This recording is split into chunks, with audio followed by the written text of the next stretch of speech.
Simplemente quiero dejarles un muy breve mensaje, recordando un poco lo que se ha trabajado en esta materia a través de sucesivas administraciones departamentales, porque siempre es bueno que pensar y tener claro que las cosas no nacen por sí solas y que las cosas no nacen solo en un determinado momento, sino que hay todo un proceso histórico detrás que va desembocando, que va desarrollando unas determinadas secuencias, así como nosotros también hoy seremos capítulos de otros que vendrán después y que seguirán la secuencia. Yo quiero en este caso tener palabras de recordación para la primera gestión del intendente Sergio Chiesa. El intendente Sergio Chiesa fue quien envió a la Junta Departamental, siendo yo edil departamental. El señor Walter Mederos, que está aquí presente, era director general de Secretaría del intendente Chiesa y sé que tuvo que ver con este tema. Fue la primera ordenanza de fraccionamiento que impulsó la Intendencia Departamental y que permitió que se fuera ordenando el tema del crecimiento de la ciudad. Antes de eso, el asunto pasaba por acuerdos políticos que se hacían en la Junta Departamental, donde venía un referente de un partido, referente de otro partido, pactaban y se juntaban los 21 votos para hacer un fraccionamiento, para desarrollar determinado fraccionamiento que después se terminaban en barrios de la ciudad. Así se dio durante muchos años un crecimiento desordenado de la ciudad, sin ningún tipo de coordinación con los servicios de saneamiento, de luz, de agua, etc. Algo que parece hoy absolutamente elemental, que el crecimiento de la ciudad tiene que ser en forma coordinada y ordenada con los servicios que se instalan en la ciudad. Con aquella ordenanza de fraccionamiento, que yo recuerdo fue votada creo que por unanimidad de la Junta Departamental, se dio un paso muy importante y yo quiero en esta oportunidad recordarlo. Después vino la Ley de Ordenamiento Territorial. A mí me encontró en esa época ya en el Senado de la República, en la primera administración del presidente Tabaré Vázquez, que fue quien impulsó la Ley de Ordenamiento Territorial, que se llevó adelante y que dio lugar después a la creación de los sucesivos planes de ordenamiento territorial en las distintas intendencias departamentales, en los distintos departamentos. Todo eso me parece que es muy importante y a lo cual le ha dado un seguimiento la Dirección de Ordenamiento Territorial. Por eso este ordenamiento territorial, que antes era una especie de dependencia de la Dirección General de Obras, se fue transformando con el tiempo en una dirección general que tiene rango de primer nivel en el caso de la Intendencia de Tacuarembó y estoy seguro que casi todas las intendencias del país.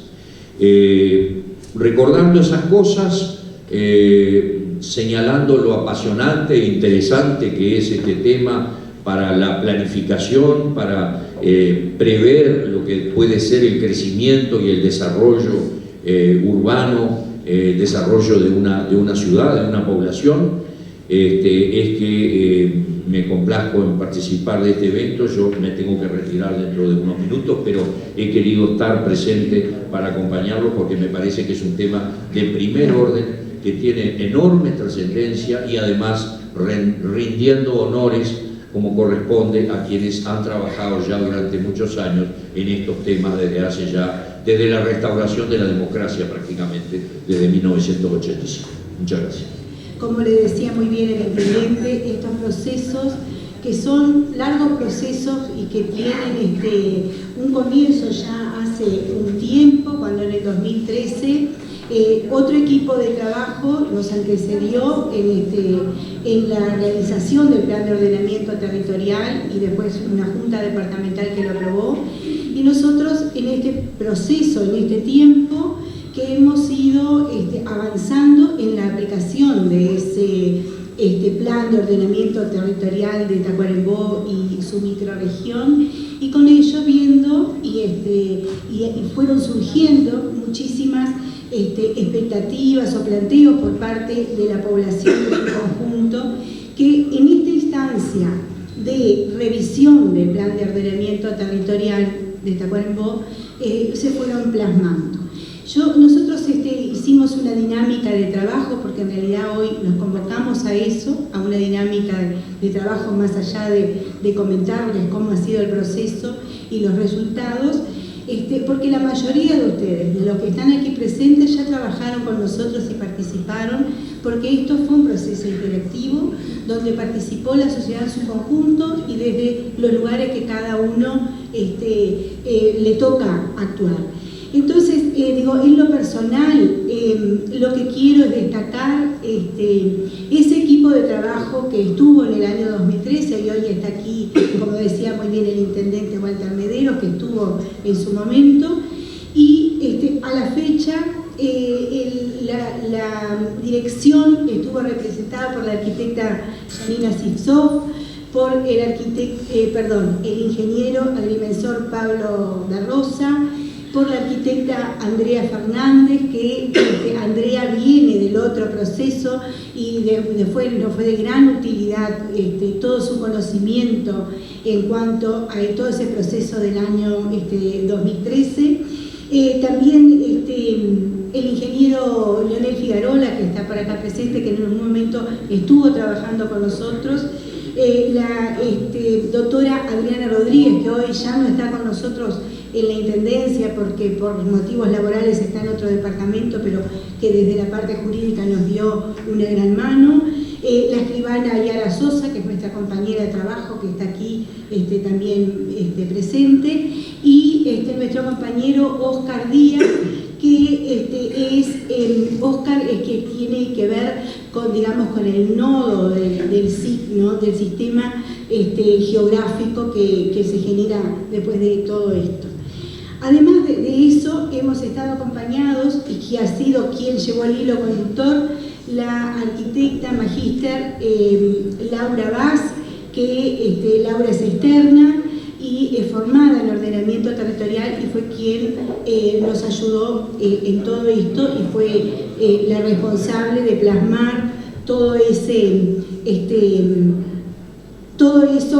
que se ha recogido y llevarlo a este nuevo documento.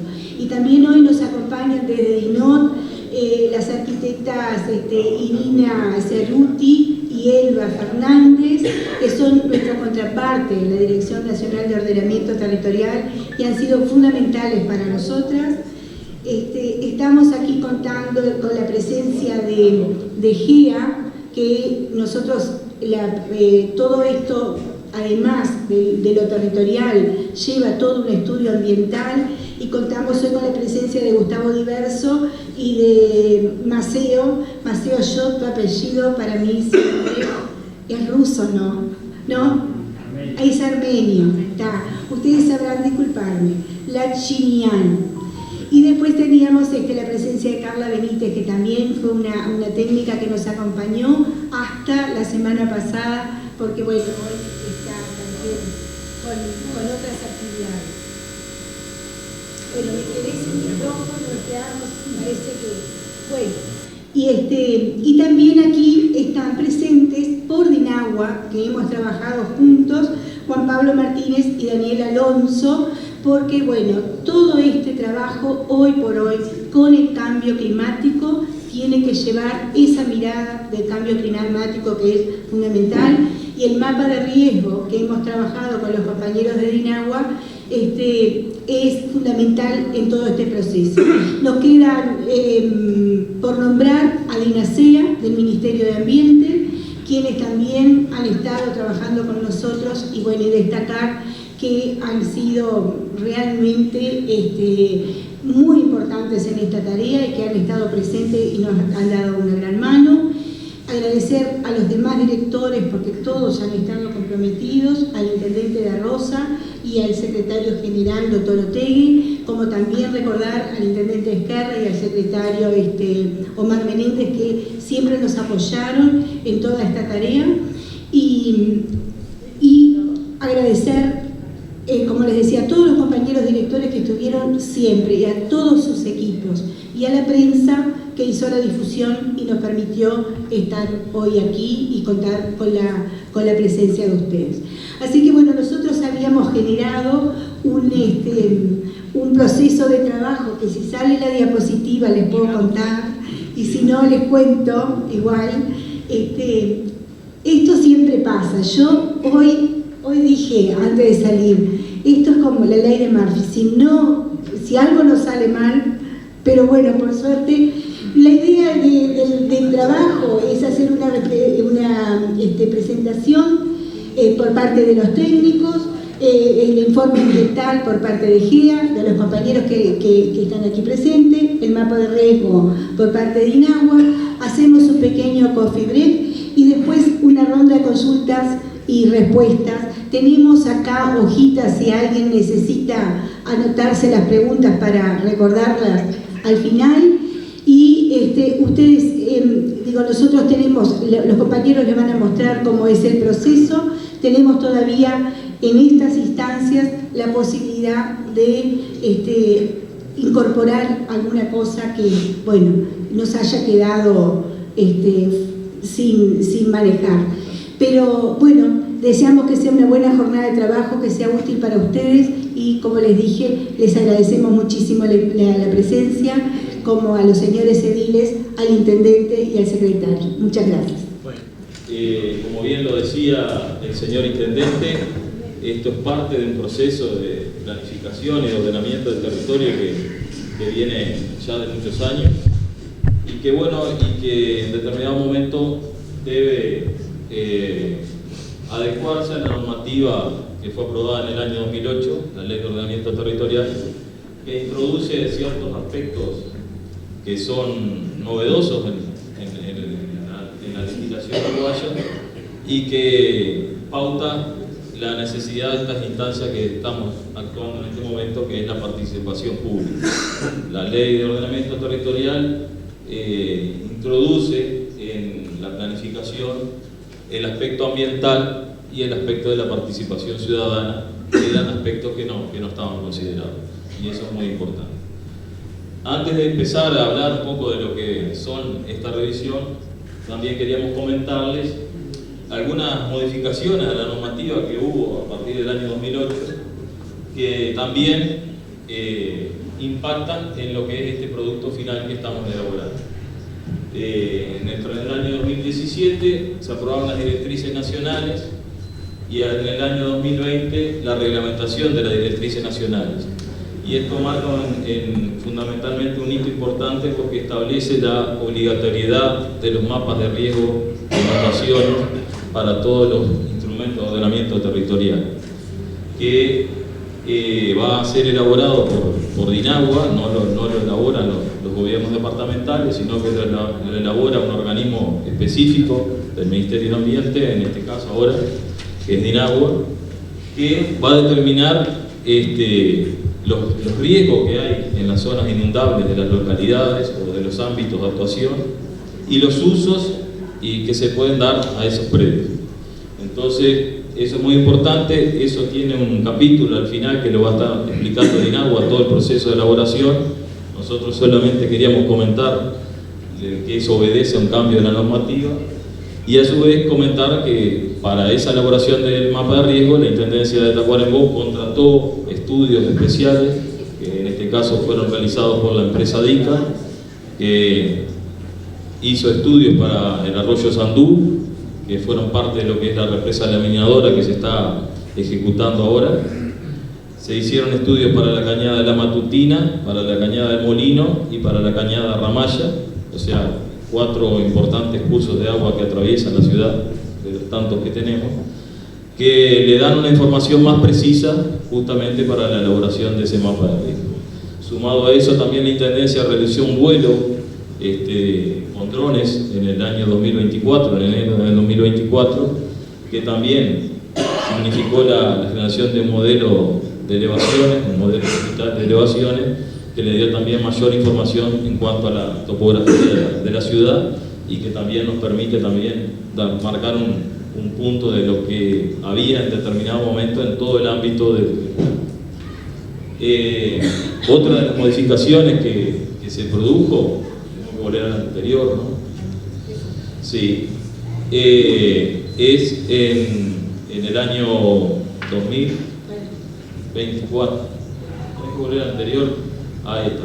La ley 20.212 que le introduce modificaciones a la ley 18.308.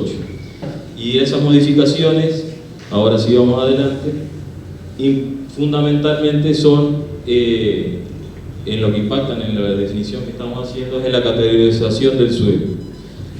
La modificación es que la categorización del uso del suelo, que es una competencia de los gobiernos departamentales, pasa a ser un aspecto sustancial. Eso para algunos no puede significar algo, pero en el contenido del proceso de elaboración de los instrumentos, lo que es sustancial en un instrumento o se define como sustancial no puede ser cambiado si no es por un proceso de revisión como el que estamos haciendo nosotros ahora.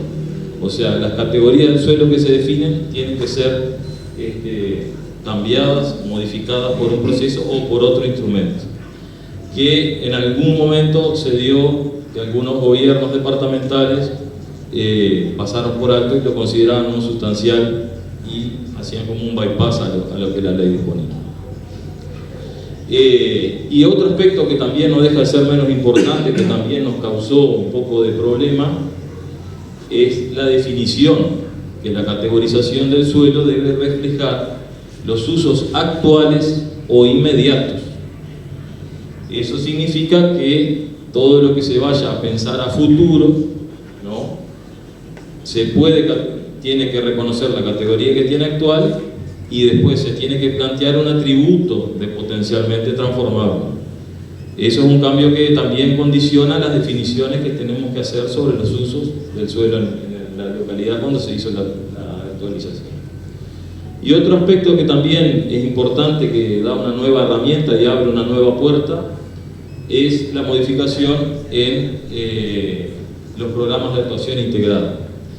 Como algunos de ustedes sabrán, la Ley de Ordenamiento Territorial tiene una jerarquía de instrumentos que van de más a menos, y el programa de actuación integrada es uno de los de nivel más pequeño porque abarca un espacio del territorio menor, ¿no? Es para modificar los usos y las condiciones del suelo en un área más chica. Antes eso se podía realizar solamente si tenían el atributo de potencialmente transformable, que en el caso de nuestro plan había algunos sectores que sí que se podían. Con la modificación de esta ley, la 20.212, introduce el concepto de que se pueden hacer la modificación del uso del suelo, no es necesariamente que tenga el atributo potencialmente transformable.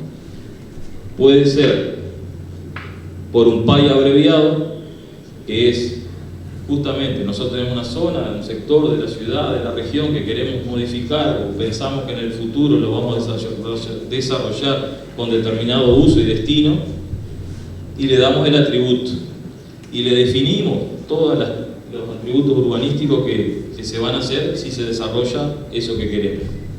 Y ahí podemos hacer un PAI abreviado y no necesita recorrer el camino que estamos recorriendo nosotros.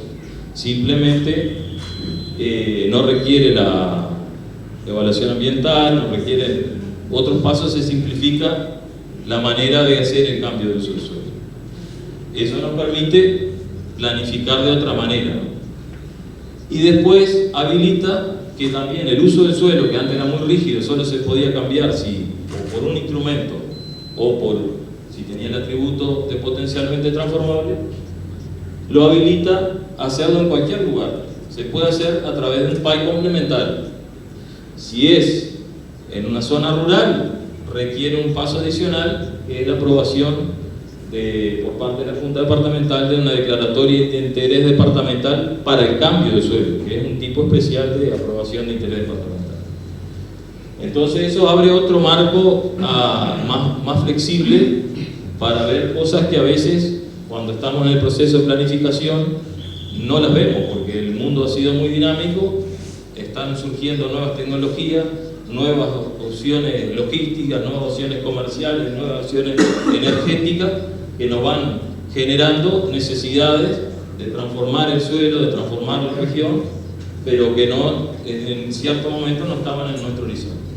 Entonces un poco esto era para explicarles que bueno, esta revisión tuvo que tomar en cuenta todos estos cambios en la normativa que se produjeron. Ahora le voy a pasar a la compañera, la arquitecta, que le va a explicar un poco cómo venimos en la hoja de ruta y cómo seguimos. Acá lo que quisimos graficar es un poco cómo es la hoja de ruta, el recorrido que se está haciendo en el proceso de esta revisión, que es más o menos el camino que se recorre cuando se elabora o se revisa un instrumento de ordenamiento territorial. No sé si se llega a ver bien en el fondo azul, pero básicamente lo que queremos graficar es, esto es un proceso. Como tal, lo que queremos significar con la barra azul es todo el proceso en el cual está todo el trayecto, todo el camino que sigue el equipo de trabajo que está elaborando la revisión. Pero tiene determinados actos puntuales y elementos que se van metiendo en el camino. Esto parte de una comunicación de inicio, que es el puntapié inicial, que da el punto de partida a la elaboración o la redacción del instrumento, que es algo que el Ejecutivo Departamental eleva al Ministerio de Ordenamiento Territorial, comunicando que se va a realizar el proceso de elaboración o revisión del instrumento. Ahí es donde arrancamos a trabajar nosotros. Se empieza a recopilar la información, se empiezan a elaborar los documentos de avance necesarios. Las flechitas de arriba lo que indica es todo el aporte que estamos teniendo durante ese proceso de lo que es la ciudadanía en general, de actores relevantes de las propias dependencias departamentales y organismos nacionales.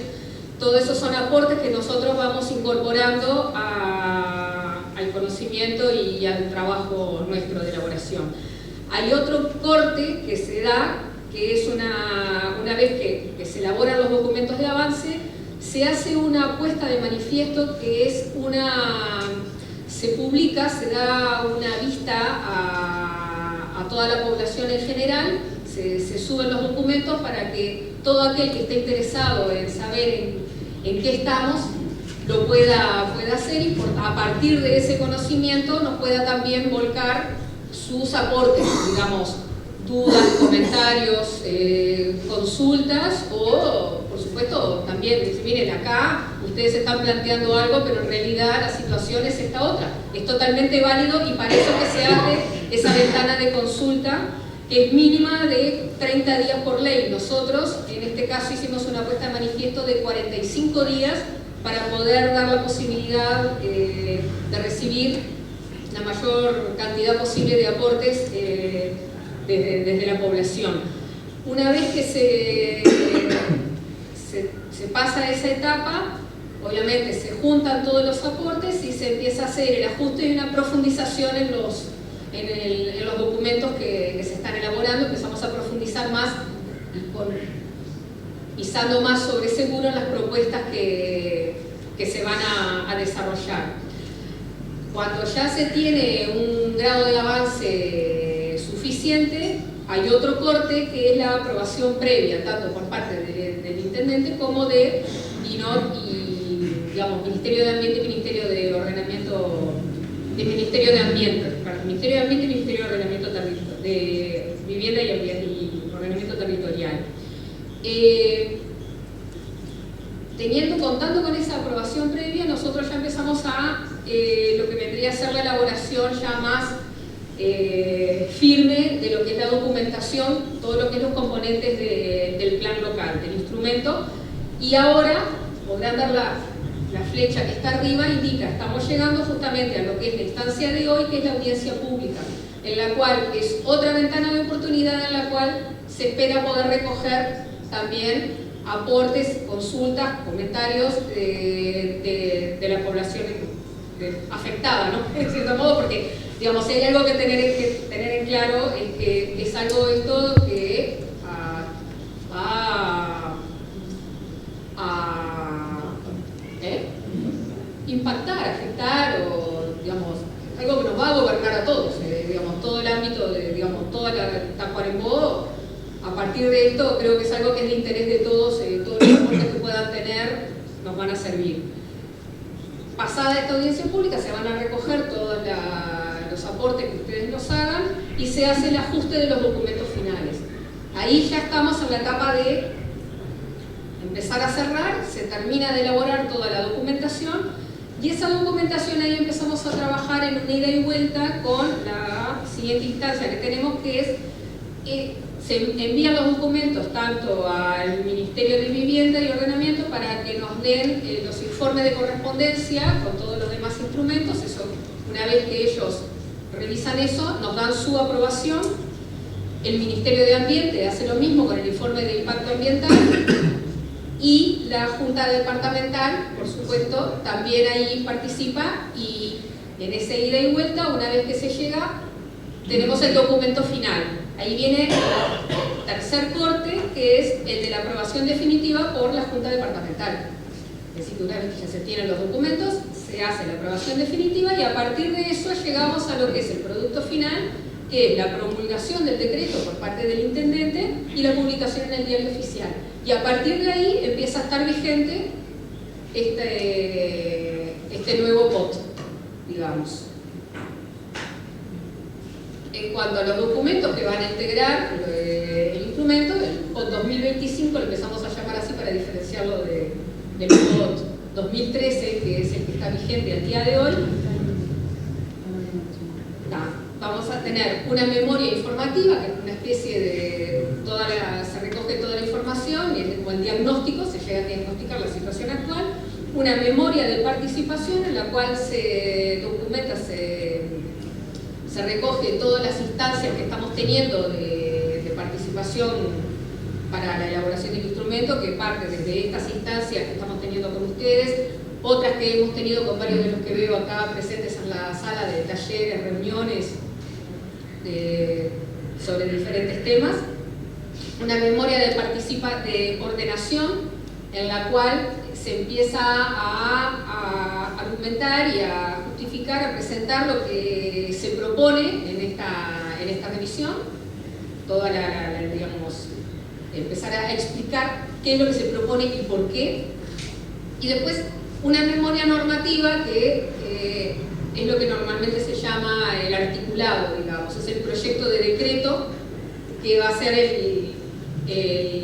lo que aprueba después la Junta y es el decreto final.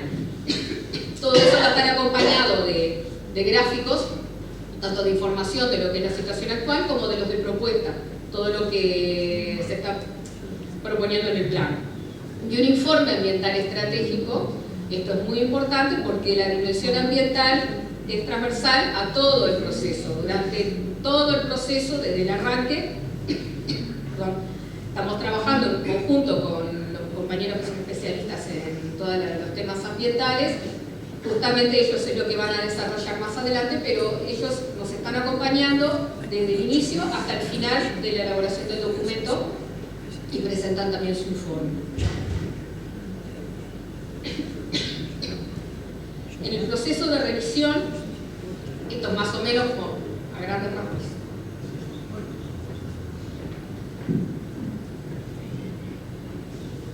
Esto es completando un poco lo que veíamos en la hoja de ruta. Esto todo arranca, se designa un equipo de trabajo, que en este caso es importante tener en claro un poco de lo que decía Silvia. El equipo de trabajo está conformado por funcionarios tanto de la Dirección General de Ordenamiento Territorial como de la Dirección General de Proyectos y la Dirección General de Obras. A su vez, perdón, estoy yo también contratada como consultora externa especialista en temas de ordenamiento territorial y se cuenta con el apoyo técnico permanente, en este caso de Irina Cherbuti, que es por la Dirección de Ordenamiento Territorial del Ministerio de Ordenamiento.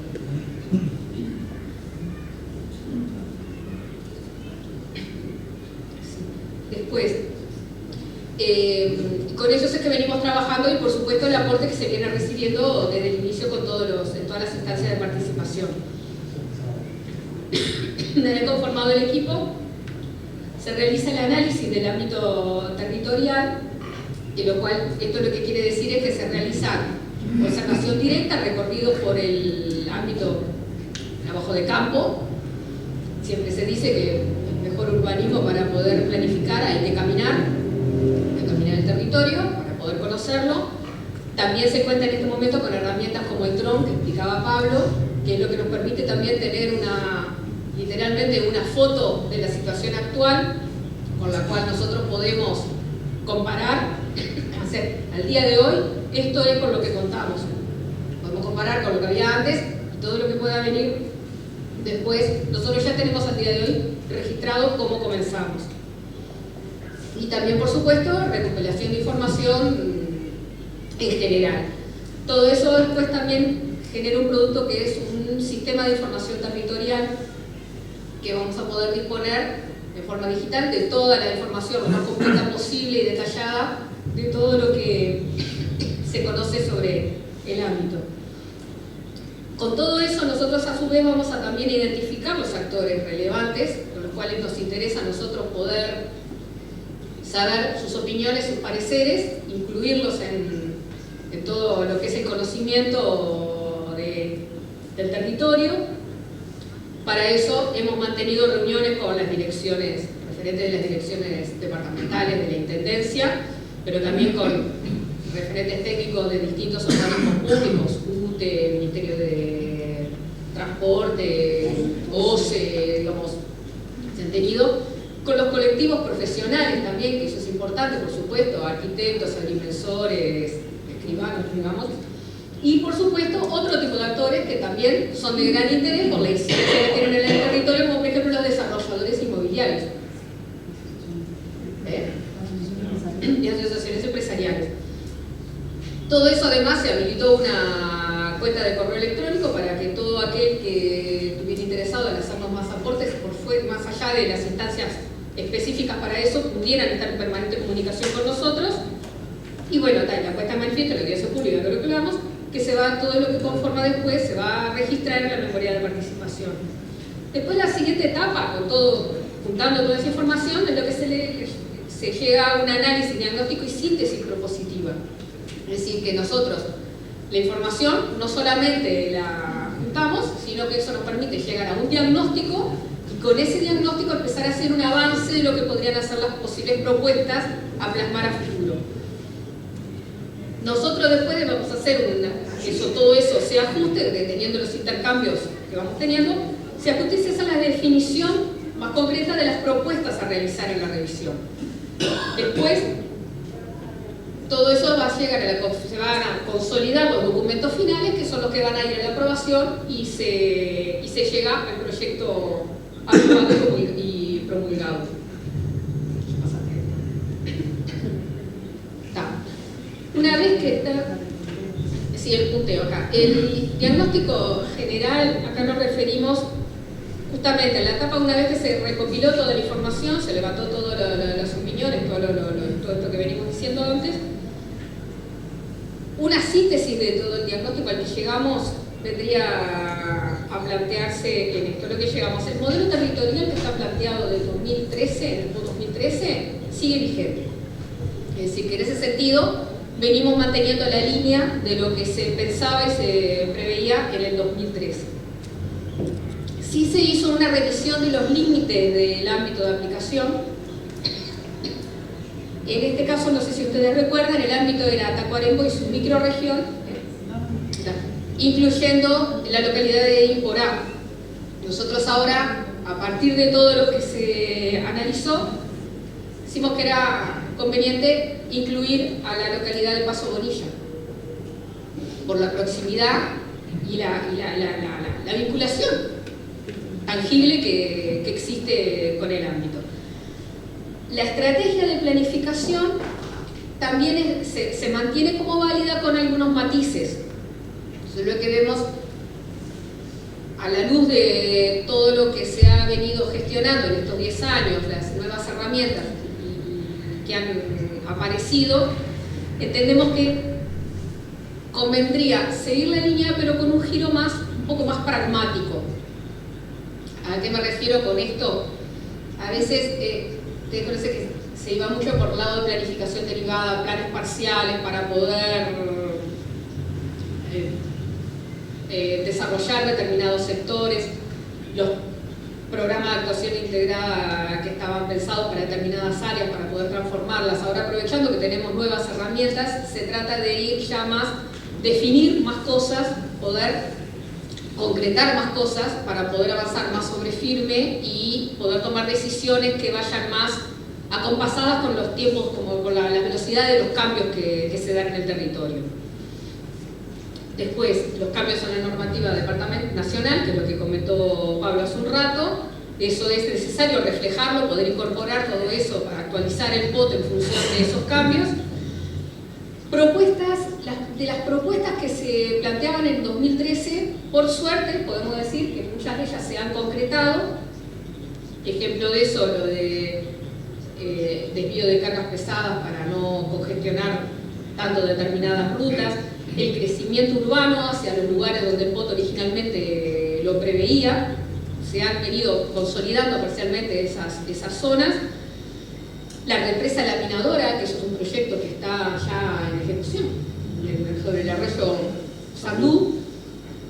Quedaron algunos otros proyectos, que algunas de las previsiones que estaban en el 2013 todavía están pendientes. Un ejemplo clarísimo es el parque de Iporá, el parque termal.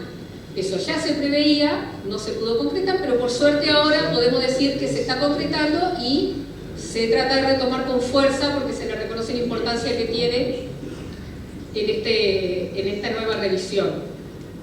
A su vez surgen nuevos requerimientos, que es importante también tenerlos en cuenta y retomarlos en este caso, que en el POT 2013, por ejemplo, no era que se ignorara, era un tema de que no estaba tan patente la necesidad de su inclusión. El cambio climático, que es una realidad que hoy en día hay que tenerla incluida sí o sí en la planificación.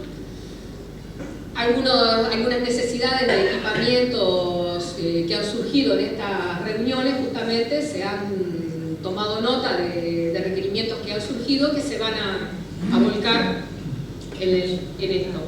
El crecimiento hacia las zonas previstas es lo que venimos diciendo. El POT preveía originalmente una cantidad de zonas con unos planos orientadores de crecimiento urbano que más o menos se han venido cumpliendo. Si bien tenemos la otra, esa es la luz, la sombra es que continúan habiendo ocupaciones o actuaciones sobre el territorio de manera informal, digamos, es decir, que esas son cosas que lo veremos más adelante, justamente el punto final, que es la policía territorial, de tratar de causar de que la planificación cuente, de que la planificación por algo existe y que es importante considerarla. Y no lo digo desde la Intendencia, se le da la mayor de las importancias. Muchas veces escuchar justamente con la población en general que sigue con la idea de me instalo acá, no tengo por qué preguntar si me puedo instalar o no. Las cosas que hay que ver. Después, en cuanto a la expansión y densificación, acá nos estamos refiriendo a la accesibilidad al suelo urbano. El POT consideraba áreas hacia las cuales la ciudad se pudiera expandir para poder facilitar el acceso a la vivienda.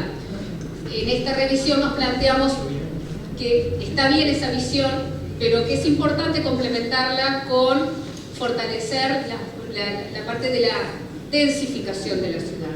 Tenemos una cantidad de suelo urbano consolidado que está bueno también tratar de fomentar que esas zonas que ya cuentan con toda la cobertura de servicios, tienen mayor accesibilidad, más céntricas, tratar de favorecer que esas zonas puedan densificarse, que lo vamos a ver más adelante.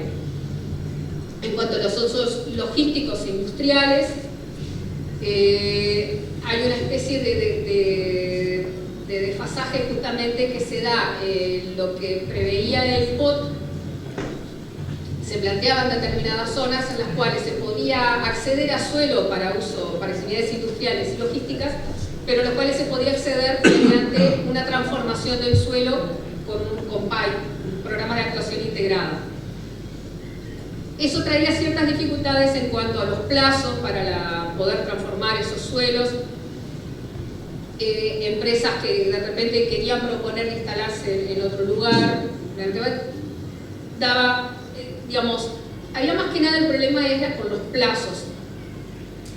Ahora se está apuntando, tratamos de reconocer zonas, de poder ofrecer suelos reconociendo la inmediatez, suelos donde se pueda instalar, y también facilitando que al momento de poder hacer la transformación se pueda realizar mediante países abreviados, con los cuales se simplifica la transformación de ese suelo.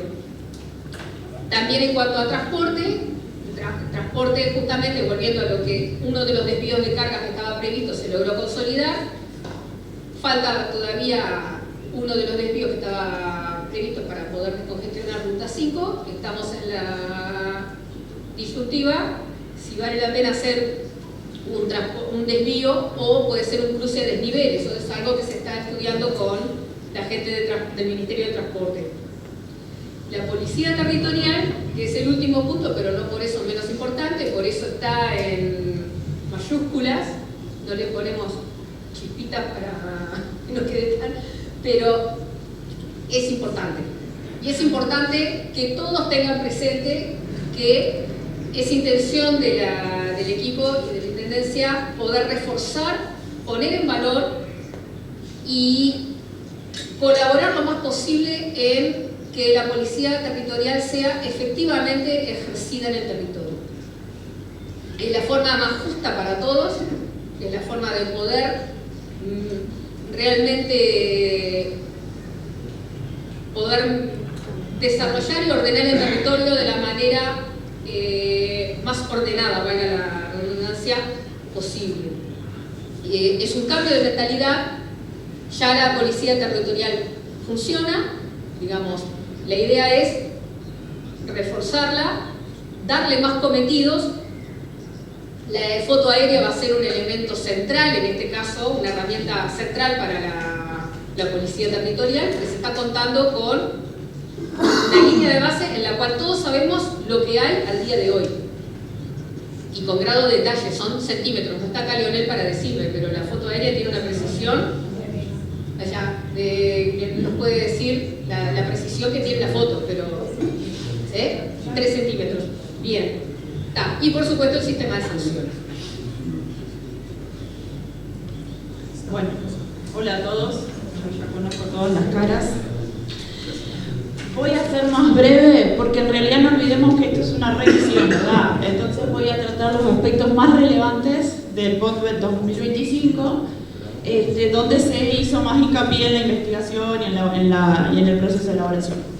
En cuanto a los objetivos y lineamientos, obviamente se revisaron y se validaron los objetivos de la versión 2013. Se adecuó el articulado, donde se mejoró la redacción, se amplía la redacción de los artículos, se incluyeron nuevos artículos a la normativa. La recategorización de suelo, como hizo una introducción Pablo, se contemplaron situaciones de hecho, se realizó un ajuste de las zonas en base a sus características. Ese ajuste de zonas llevó a también detectar que dentro de las zonas había subzonas a las que se le dio capaz también un ejemplo, por ejemplo, preferencia comercial. En cada zona va a haber un sector de preferencias comerciales. Se ajustaron nuevos los atributos y se incluyeron nuevos atributos, que ahora más adelante lo explico en detalle. En cuanto a densificación, se habilitan mayores alturas de construcción, sobre todo en las áreas centrales, para poder hacer mejor aprovechamiento de los servicios y de la infraestructura. Se genera la planificación derivada, que en realidad es algo que siempre existió, pero no se le dio mucho hincapié. Ahora se implementan nuevos instrumentos de gestión para efectivizar proyectos, dándole un nuevo abordaje a la planificación derivada, como son el contrato plan, los proyectos urbanos de detalles y los ya conocidos programas de actuación integrada. Sobre el derecho de preferencia, que también está bien conocido, se especifican los padrones afectados por el artículo 66 de la ley 18.308 y se hace más específico ahora, ya se detectan cuáles están afectados por el derecho de preferencia. El mapa de riesgo, se introduce esa nueva herramienta, que es una herramienta que se incorpora al plan, lo dejamos en stand-by para verlo más al final. Y algo muy importante que que dice ahí la reglamentación. Mucho de lo que está definido en el plan va a quedar sujeto a una reglamentación, dado que es imposible abarcar todos los detalles de la normativa en un artículo. Por ejemplo, ¿no?, las tolerancias, mayores aprovechamientos, cómo se aplica eso al contribuyente cuando viene a determinados proyectos. Por ejemplo, incentivos para que la gente se instale donde debe y no donde no debe. Entonces todo eso va a quedar sujeto a reglamentaciones, que ya las tenemos anotadas para empezar a trabajar en eso. Esos son los aspectos principales que el plan modificó. Vamos a los dos más importantes, que son los atributos urbanísticos y las herramientas de gestión. Los atributos urbanísticos se revisaron y se actualizaron. En algunos cambiaron su calibración, diría sus valores, pero siguen vigentes, ¿no?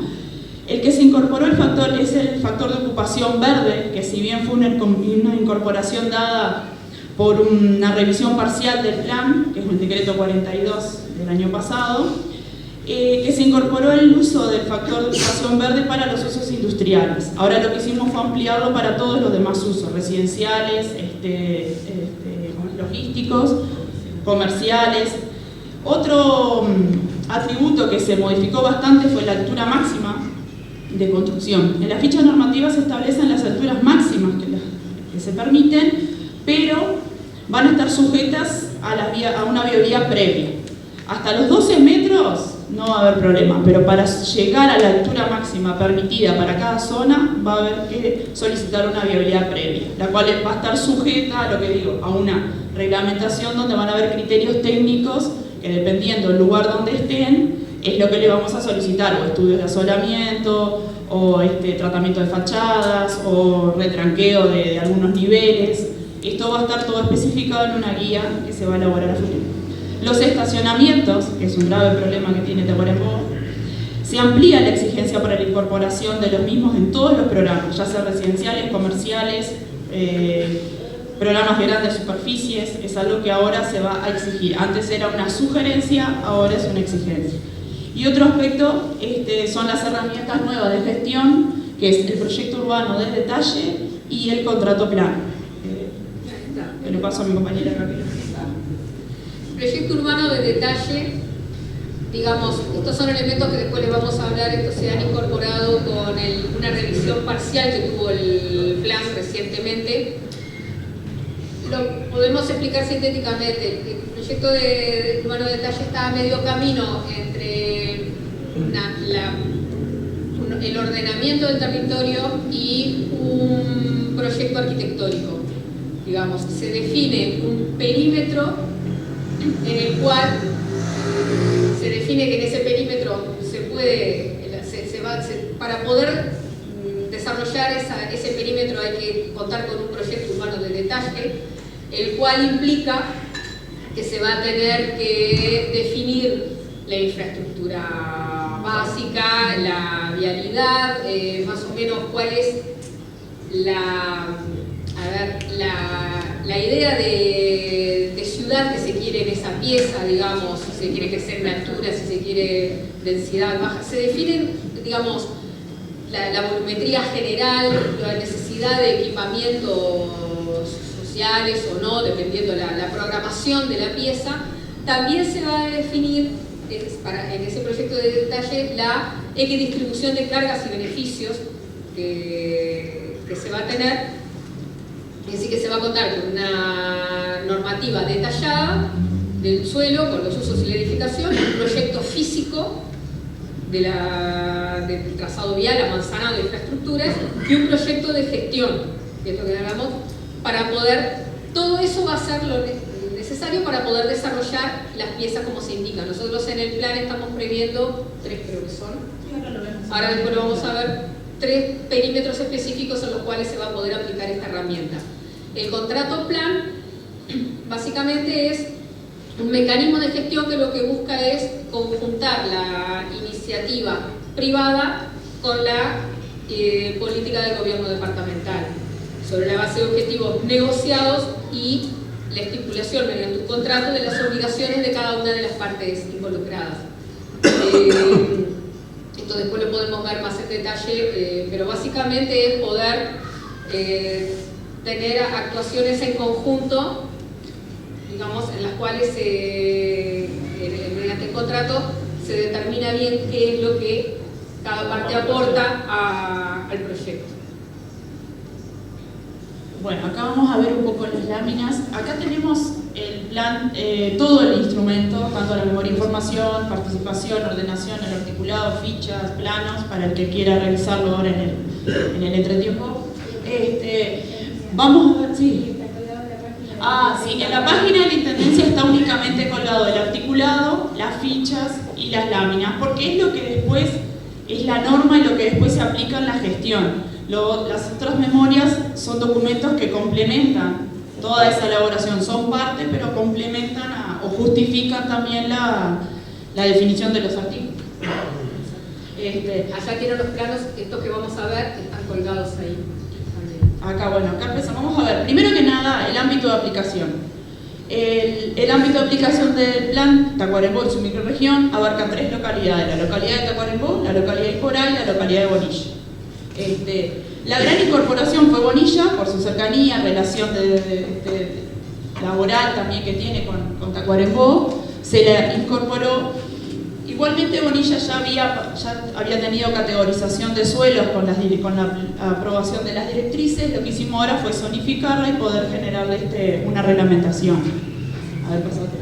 Acá lo que van a ver es la categorización de suelo secundaria. Acá pueden ver lo que es suelo urbano, que es lo rojo, lo naranja es suelo suburbano, lo verde es suelo rural, lo que está en azul son los enclaves industriales que ya se encontraban en Tacuarembó y son persistencias, y así la mayoría esto lo pueden ver en detalle acá porque creo que en el fondo no se ve. A ver, pasa otra. Acá lo que ven es la zonificación, que lo que está en marrón oscuro son zonas reglamentadas y lo que está en marrón clarito son zonas especiales. Lo que hicimos, acá hay un zoom, ¿no? Algo que hicimos en el plan ahora fue que las zonas especiales empezaron a desaparecer, dado que ya llegaron a las características de ser zonas reglamentadas. Entonces el número, para mis colegas que son los que más usan después el número y los colegas de Pablo acá, los números no van a estar correlativos ahora porque la zona especial que ya no existe, desapareció el número. Ya está, para que no haya confusiones. Así que se generaron números nuevos, y la que sí sigue vigente, esa sigue con su misma numeración.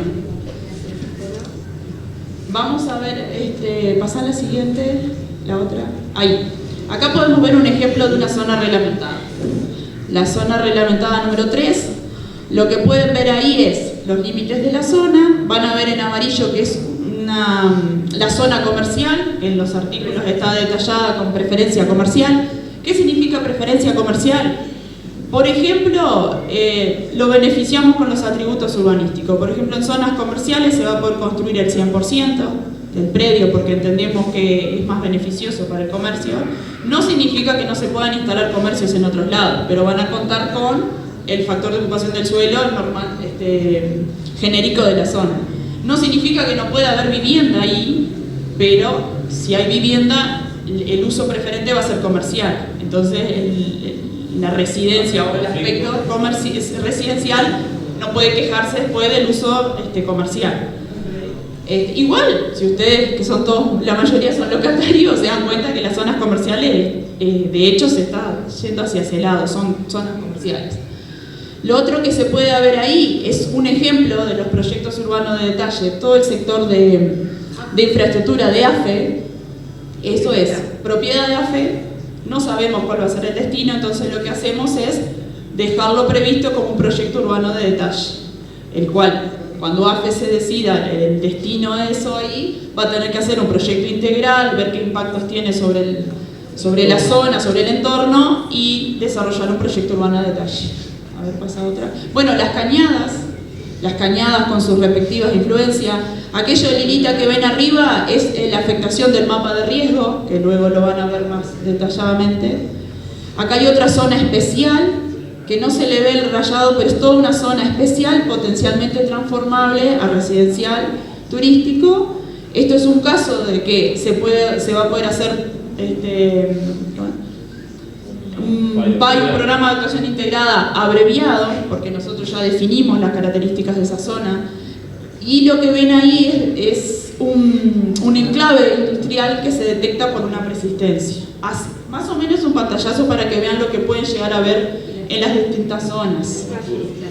Y las aperturas de calle, las planificadas o propuestas, ya están marcadas, o sea que va a quedar aprobada la idea de que en ese sector tiene que haber una conexión vial.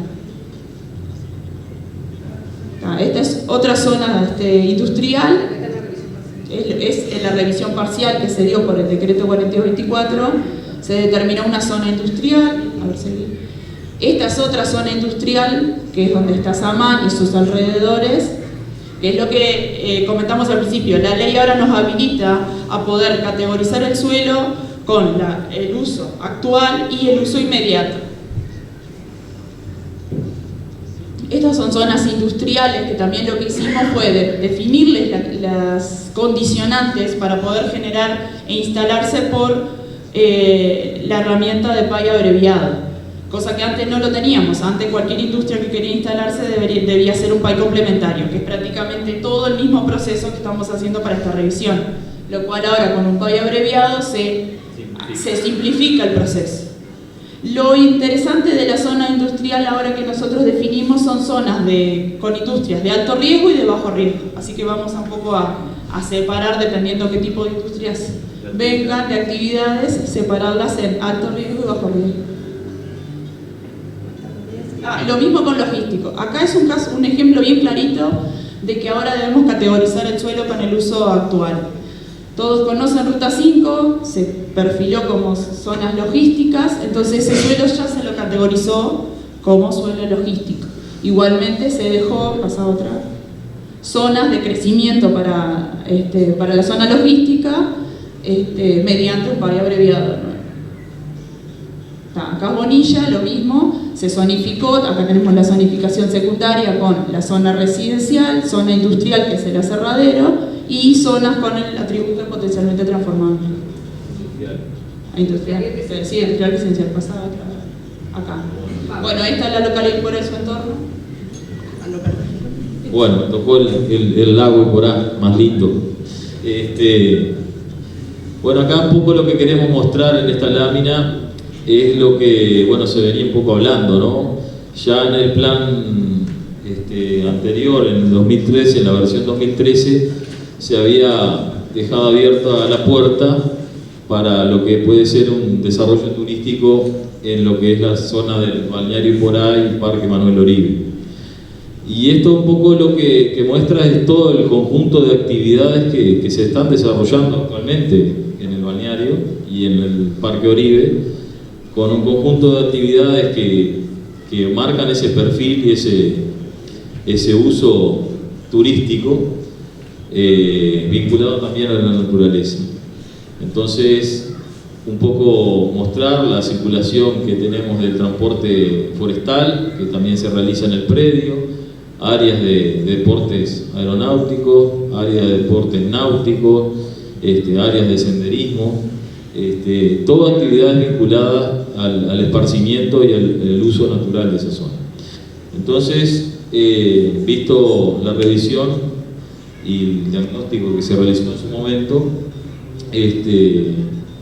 vimos la necesidad de ir dando un pasito más adelante e incorporar ya definiciones sobre el uso del suelo y definiciones de atributos urbanísticos para parte de esa zona, para ir previendo su posible desarrollo hacia un destino turístico. Y eso así que, si podemos observar en esta imagen que recoge todo el entorno de la localidad de Iporá, las diferentes clasificaciones de categorías de suelo que se establecieron para esa zona. Entonces tenemos el núcleo central de lo que conocemos, que es la localidad de Iporá, que es una zona urbana consolidada, si bien le faltan algunos servicios, está prácticamente consolidada, no tiene posibilidad de expansión, y el plan anterior preveía una expansión hacia el sur, ¿no?, en predios privados, que se mantiene en este plan con la posibilidad atributo de potencialmente transformable, lo que sí que se le da definiciones precisas de qué atributos van a tener, de la edificabilidad, de la altura, que van orientadas a seguir la misma línea de lo que es el balneario, o sea, no cambiar el perfil, ¿no? Y después tenemos una zona al norte, que es parte de propiedad de la Intendencia, que también la vemos como una posible expansión del área residencial del balneario, donde también se definen los atributos urbanísticos, siempre alineados a lo que es el entorno del balneario y el perfil que se le dio a esa población. Después, un poco más al norte, vemos en este sector lo que se puede destinar, aprovechando la costa del lago Manuel Oribe, de aprovecharlo con usos turísticos, ¿no? Entonces hacemos también las definiciones para que, bueno, los proyectos, que hay algunos que ya están en marcha, otros que pueden venir, pero que tengan una base y un sustento que el ordenamiento territorial se lo esté dando y que sean ambientalmente sustentables en el futuro. Entonces, esto se está categorizando como suburbano residencial, esto como suburbano turístico, esto sigue siendo rural, pero potencialmente transformable a suburbano residencial. Tenemos esta parte que es el complejo CP, que se hizo mediante un programa de actuación integrada, que es parte de la localidad de Porá, que es suburbano residencial turístico. Tenemos todo lo que es el camino al balneario, que es rural, pero nosotros también le estamos dando, como decía Janina bien, el atributo de potencialmente transformable, y estamos definiendo los lineamientos generales para su transformación mediante un PAI abreviado. Estamos definiendo o previendo un posible ensanche de lo que es la avenida Héctor Gutiérrez Riz, el camino al balneario, consolidando y pensando que la consolidación de esta zona va a necesitar que una jerarquización de esa vía de tránsito, y un poco por ahí es lo que estamos recogiendo en el entorno del balneario Porá. Una de las cosas que también en este plan o en esta revisión se consideró, si bien, como bien decían las compañeras, los objetivos de crecimiento urbano que se habían planteado mayoritariamente se cumplieron, en este plan se están haciendo algunas definiciones en otros sectores de la ciudad, como ser la zona de los Molles, la zona de la Matutina, la zona de la Aldea, zonas que no habían sido definidas totalmente en el plan anterior como áreas de crecimiento. Se han consolidado, se ha estudiado y se ha planteado que haya un crecimiento, la posibilidad de que haya un crecimiento en esa zona, para favorecer que la población que es de la zona, del barrio, pueda acceder a tierras dentro del entorno de cercanía, ¿no? Ese es un poco también uno de los conceptos que nos guió en la revisión.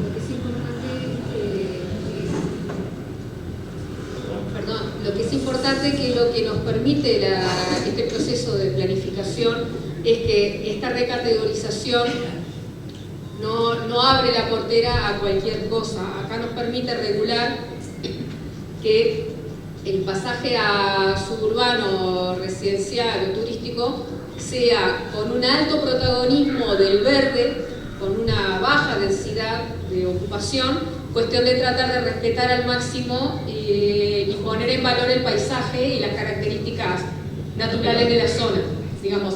Esto es lo que nos permite el proceso de planificación, poder decir esto es importante, tiene interés, poder desarrollarlo, poder sacarle el máximo de su potencial sin perder las características de naturaleza y el protagonismo del verde que tiene la zona, no degradar la zona.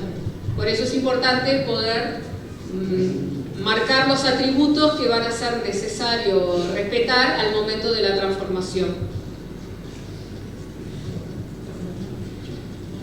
Bueno, ahora, si bien tenemos el articulado, como decía hoy, las láminas,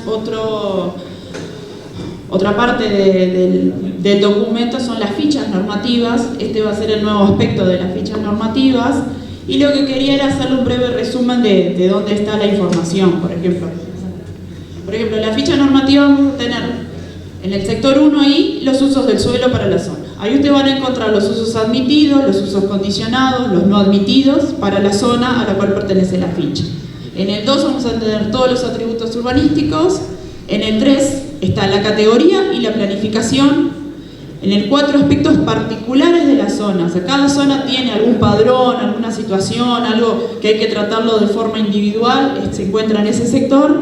En el punto 5 está la afectación externa. En este caso, la gran afectación externa que van a tener las fichas son por el mapa de riesgo. En algún lado pueden ser alguna cañada o algún detalle en particular.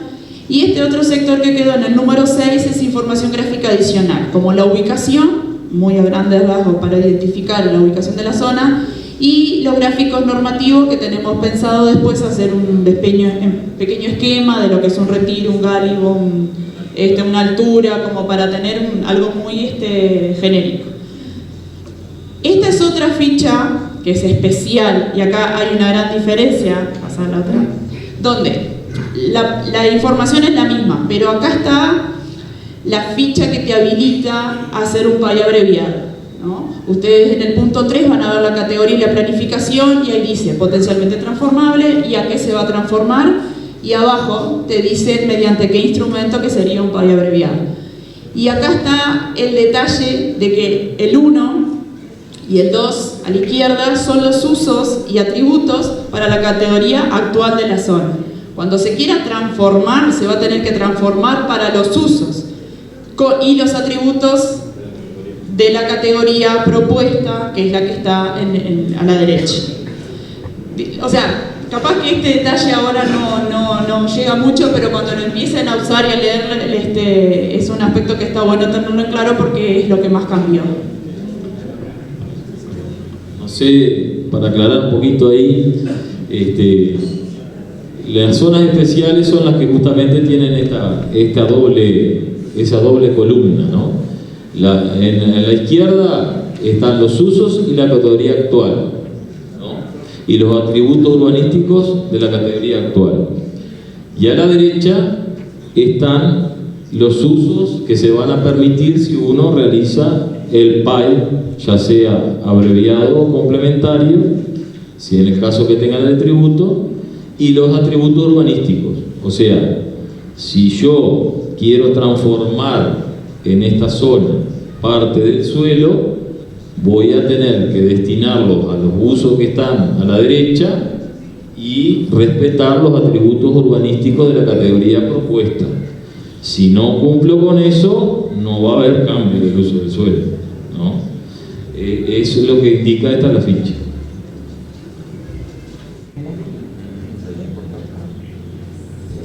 Bueno, buenas tardes. Mi nombre es Gustavo Diverso, soy socio director de la consultora GEA, que trabajó en la parte de evaluación ambiental estratégica del plan junto con el equipo técnico.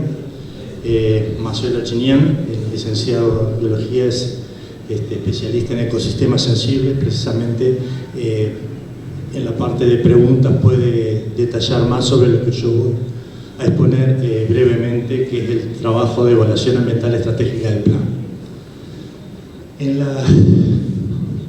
En GEA hace unos 25 años que nos dedicamos al estudio de impacto ambiental de emprendimientos. O sea, un gran emprendimiento necesita un estudio de impacto ambiental para prevenir posibles impactos que sus actividades puedan desarrollarse. Más adelante, cuando hubo un desarrollo del ordenamiento territorial, se vio que era necesario que el estudio ambiental acompañara los planes de desarrollo urbano, industrial, logístico, para prevenir posibles impactos en el futuro. La herramienta que existía, que era el estudio de impacto ambiental, era muy difícil de aplicar en esta dimensión, la dimensión de un plano urbano que implica de repente desarrollos grandes desarrollos industriales, urbanos, y no era posible utilizar la herramienta de impacto ambiental. Entonces, que se desarrolla la evaluación ambiental estratégica, que como resultado genera un informe ambiental estratégico, que es lo que les voy a comentar brevemente cuál es la metodología. Se trabaja conjuntamente con el equipo que desarrolla los planes de ordenamiento, porque esta es una herramienta de prevención. A diferencia de lo que puede ser un estudio de impacto ambiental común que busca mitigar impactos a partir de plantas de tratamiento de efluentes o filtros de chimeneas, en este caso lo que se busca es la prevención del impacto en un escenario futuro.